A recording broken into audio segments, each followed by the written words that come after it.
Hey guys, Tarke here with the group self-found Whispering Ice Berserker Cartoon channeling memes. Quickly to get out of the way. Yes, I got a new haircut. Yes, it's a bit short. I'm not a Nazi. It's an undercut. A bit shorter than I normally get, but we're chilling. It'll look pog in a week. Okay, back to the build. So, this is cartoon channeling Whispering Ice, meaning that I Scorching Ray, and when I'm Scorching Raying, it does Ice Storm. If you don't know how Ice Storm works, Whispering Ice is a unique staff. It's very easy to farm if you want to do this in solo self-found. However, I would not recommend attempting this character in solo self-found until you get a few other items. But it is very easy to acquire.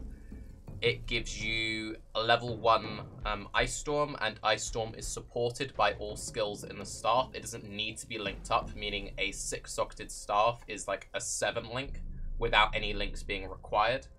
And it scales off intelligence, so you get increased spell damage per 10 int, meaning Whispering Ice trees look very wacky and they go like get all the int everywhere. This will be a CI build. I haven't transitioned yet. I'll transition in like the 60-70. So we've gone through a bunch of life nodes and we will reroute the tree slightly. Now, why am I doing this character in solo self-found, considering I've said this is a bad build to do in self-found? So I got an Astromentus off Kadabra, and I was like, huh, that's pretty cool. I wonder what I can do with that. Then I had a Whispering Ice from the Prophecy. There's a Prophecy which gives it. There's 2 div cards, I think, which give it. Basically, it's easy to get hold of. And I was like, huh, I should probably do that. I haven't got any CI gear, though. And I started, like, collecting some Energy Shield gear. We got a Steppenard main Kane off of Kadira again. And I'm like, huh, decent. Then I had an Infernal Mantle, then I had like a really shitty Var Regalia. These are like 500 ES chests once you quality them up. I then had some like random rings with a bit of ES on them and some int.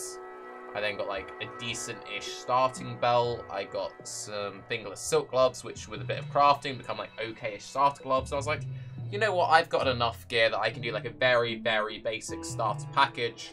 Let's go Whispering Ice. So, people will be like, well, can you make this build work? Yes, people have been doing it. This guy has been doing cartoon channeling Whispering Ice for a long, long time. You can see he's got like Whispering Ice builds going back to like 2.3, and then he started doing cartoon channeling stuff most recently. I'll leave a link to his channel in the description. And he does it versus everything. He has a few different versions. He has like an Elementalist version, a Scion, and a Berserker. Why are we doing it as a Berserker? Well, if we go to the skill tree, dunk. There are 2 ways of doing it, so I can't guarantee I'll have a Chayula, a Kiara's Determination, or any of the fancy boot enchants. So you can do Rite of Ruin for like budget stun immunity. Alternatively, you just go for Pain Reaver into Collective Savagery. Pain Reaver gives you life and mana leech, which is very nice. Having this means that you have leech. The way that most casters get leech is either through enchants, curses, or having like fancy flasks, etc. We don't have access to all of those. This is a very easy way of getting leech, and we can supplement this with more leech if we want to through other gems or whatever. Seems good. If you take Cloaks and Savagery, since we have Varpact, this means you cannot really die unless you get one shot. You just instantly full bounce up. Mathel did a Cartoon channeling Firestorm build. Very similar concept, but he was Firestorm. If you watch any of his content of that, he was using this basically to face tank everything. Pretty good. 40% more damage equals 40% more damage, and my green screen is being weird over here, which I just noticed. Too late now. Oh well. So yeah, 40% more damage, leech, potentially budget stun immunity. What does the tree look like? The tree looks like this. Now that I've noticed it, it's going to annoy me. Sorry. So you come up through this way. Ideally, you get a strength to int conversion jewel. I haven't got the conversion jewels yet. There are div cards for them. They're fairly common. I'll just wait for one of them to drop. Throw 1 jewel here. Convert all of this strength into int. Seems good. Come through. Get increased skill effect duration. Skill effect duration is good for both Scorching Ray and for Whispering Ice. Now, because I haven't got all the fancy stuff, I'm actually rooting through a bunch of ES nodes because I've also got very bad ES gear. That being said, most Whispering Ice builds barely get any ES nodes and they just go raw int. When I get like access to all the conversion jewels, when I have access to better gear, I would drop this routing and I would come up this way through the int, through the extra jewel, but to start out I'm going through ES because I won't have enough crazy stuff to scale off of just the int alone. So pick up some ES, pick up some spell damage and some int, grab Vol Pact, come up, come through here for all the int and stuff, get Cold Hearted Calculation, int, spell damage, mana regen, 2-point nullification, efficient ES, and all res. All res is very hard to come by when you're doing stuff with limited gear. Self-found, any shield on tree is good. Come up, get CI, get Rin and Blood for 2 points, get Ghost Reaver, dunk, dunk. For raw damage, this is also a very good 3-pointer because it gives you a bunch of int spell damage, and it also gives you some Ellie damage, and it gives you some chance to crit, which just helps your uptime on Ellie Overload. Come through this way, we convert our cold damage to fire using Avatar of Fire and the Cold to Fire gem, meaning we have 100% of our cold over to fire, making this very efficient scaling because it scales everything. So it's like 16% damage, 10% damage, 50% damage, really good. Come through, same deal as down here. We're going to take these ES nodes early. Most fleshed out Whispering Ice builds don't take this, they just like take this cluster into the int, but we will take all of this early on.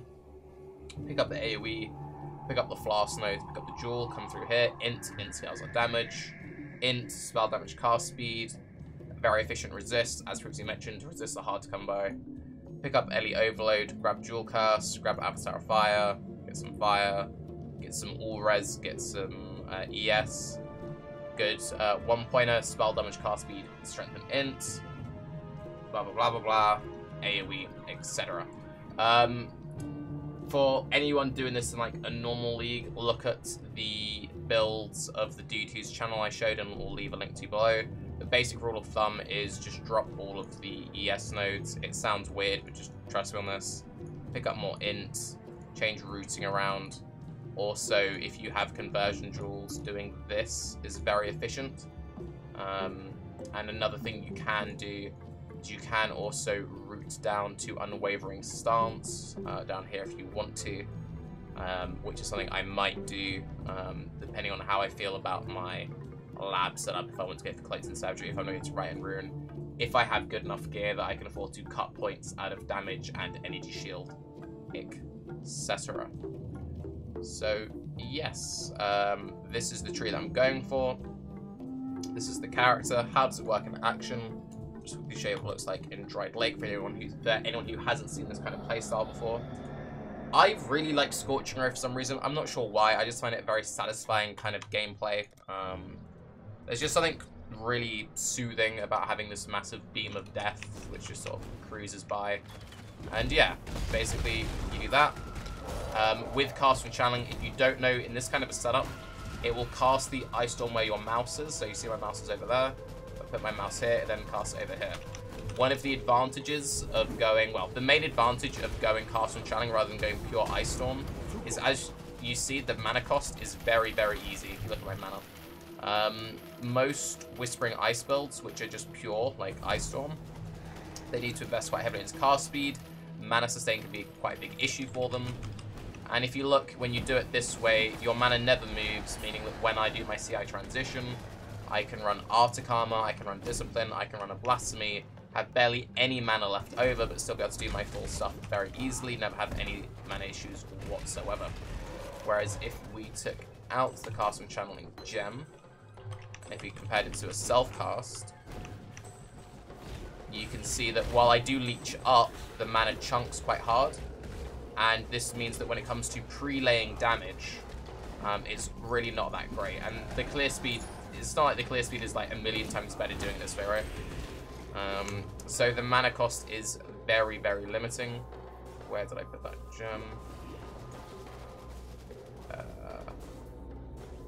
Oh, there it is, sorry.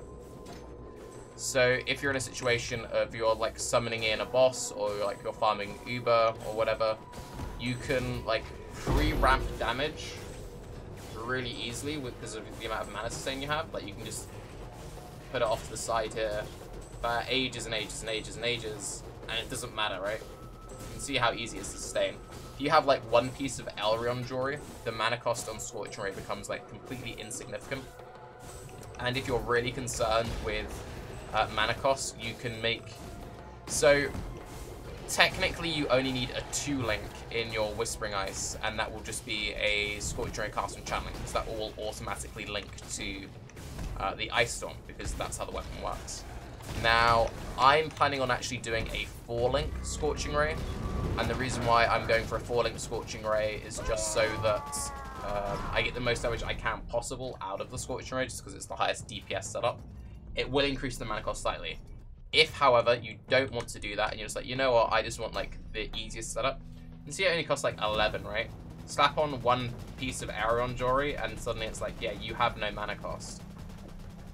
It's just efficient. It's fun. I like it. You kind of stand there, you do things. It can clear all the content. People have proven it. I had all the gear for it. And, yeah, so that's sort of that. Apologies if content's been a little bit slow on the channel recently, just as a little side note. It's mildly warm in the UK. The heat is kind of hitting me a little bit. I haven't been sleeping too well because of it. Because of that, my Crohn's has been kind of saying, yo, remember me? So, streams, the hours are a bit short at the moment. Videos, if they seem a little bit sporadic, it's really hot, and that's just slowing me down and whatever. Also, whenever we do get a new big development manifesto, don't worry, I'll have a video up on it within 24 hours. But yes, I'll keep you guys updated on this character as it progresses. I'm Tarke. This is what a shaved head looks like. Have a good day. Bye-bye. Peace.